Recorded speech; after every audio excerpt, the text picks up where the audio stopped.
আমার লাউ গাছ মাশাআল্লাহ, এই যে লাউ গাছ হচ্ছে, লাউ গাছে ধুলা পইরা পুরো লাউ গাছের সৌন্দর্য নষ্ট হয়ে গেছে।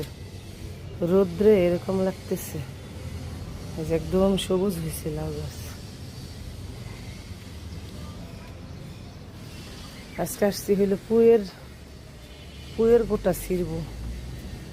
একটা লেটুস পাতা গাছ লাগাইলাম, কিন্তু গাছটা এরকম কেন হইলো বুঝলাম না। পেঁপে গাছ হচ্ছে, এই যে পেঁপে গাছে ফুল বেরোইছে, এটা কি পেঁপে হবে না না হবে তো বুঝতে পারতেছি না। আর এদিকে হইলো এই যে পুঁই ছিড়বো আজকে, এই যে পুঁই হইলো পাইকা যাচ্ছে, এগুলা পেকে ঝুইরা যাবে। এত কষ্ট করে যেহেতু লাগাইছি, ছিঁড়ে নিয়ে যাই। অনেক এখানে আসো তো বাবা, পুঁইগুলা কাটি, পুঁইগুলা ছিঁড়ে নিয়ে যাই। এই যে গাছে পুঁই হয়ে ভরে গেছে।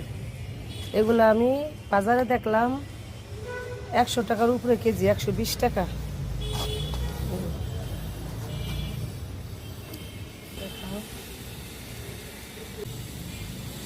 এবারকার পুঁইগুলো তো অনেক ভালো হয়েছে মনে হয়। হ্যাঁ দেখছো পুঁই পাইকে যাচ্ছে, পেকে হলে পড়ে যাচ্ছে, দেখতে যে আজকে কি এগুলো রান্না করবা? রান্না করবে, নিয়ে যাই তাজা তাজা ছিঁড়ে।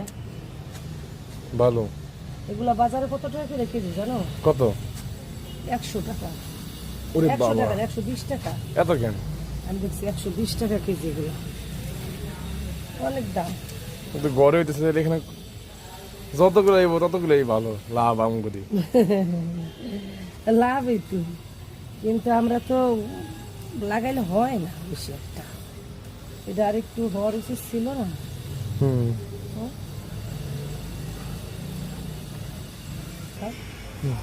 এই যে আরও আছে অনেক পুঁই ধরছে, এত ছোট্ট একটা গাছে যে এত পুঁই ধরবে এটা তুমি তাই বুঝতে পারবে। দেখো উপরেও আছে নিচেও আছে। হ্যাঁ, এগুলো না এখন যদি না খাই সব পাইকা যাবে, পাইকা ঝরে যাবে। তা ঝরে গেলে আমার লাভ হবে কি? বুঝছেন, হুম। সবগুলা ঝরে যাবে।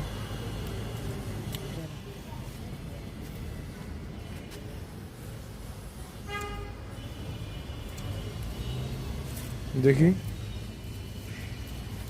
এই যে দেখো ও, কতগুলা সুন্দর না? অনেকগুলো হয়েছে। আরো আরো কাটবা?